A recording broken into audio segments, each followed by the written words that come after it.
We begin in France, where the government has just announced new measures to rein in destructive anti-police riots that are sweeping across the country. The protests sparked by the fatal police shooting of a 17-year-old boy.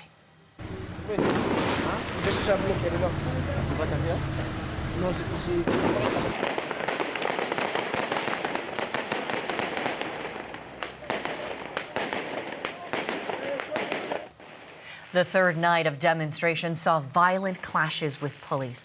Rioters erected barricades and set fires in dozens of towns and cities. Police made more than 800 arrests overnight and say some 200 officers were injured. The government now says more officers will be deployed, in addition to the 40,000 already on the streets. Other measures will also be enacted to control the violence. The teenager, identified only by his first name, Nael, was killed during a traffic stop in the town of Nanterre. The officer who fired that shot has been charged with homicide and is in custody.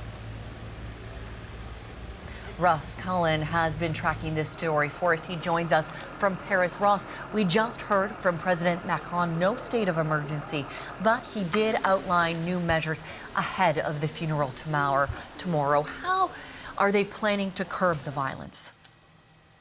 He rushed back from Brussels from an EU summit on Thursday evening. He came back this morning, Friday morning, to chair a cabinet crisis meeting that has just finished in the last 20 minutes or so. And the president is saying that further measures are going to be deployed by the Interior Ministry.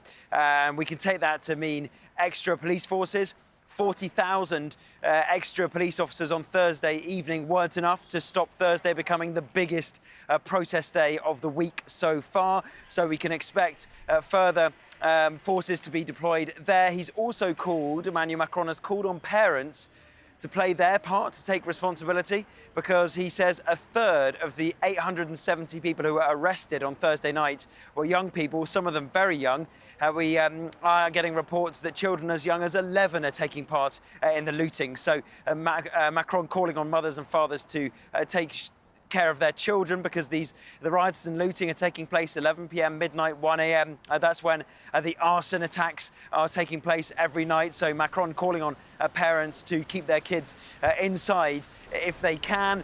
He's also called on TikTok and Snapchat to remove content that is exacerbating the violence. There'll be some further specific measures outlined by what the French president means on that. But overall, the sense is that this is a growing crisis, and the president and the government is expecting another fourth night of violence tonight. The question for them is that if these measures they announce during the course of the afternoon are going to be enough to put a cap on the riots. So we will have to wait for that, but we know, Ross, that these protests have escalated every day. Can you tell us about the destruction that we are seeing across France? Yeah, we had the first protests on Tuesday night, and that was mostly just confined to the suburbs of Paris after the fatal shooting of the 17-year-old by police on Tuesday. Then on Wednesday, they really spread around the whole country, many other French cities joining in with the rioting, the looting and the arson. And then last night, Thursday night, into the early hours of Friday morning, the biggest protest that we've seen so far.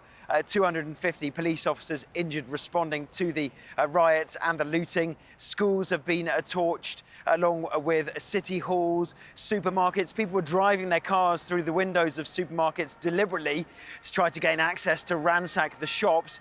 So the real kind of chaos and violent scenes that we have seen 3 nights in a row. And for the government, their fear is that this will continue on Friday night.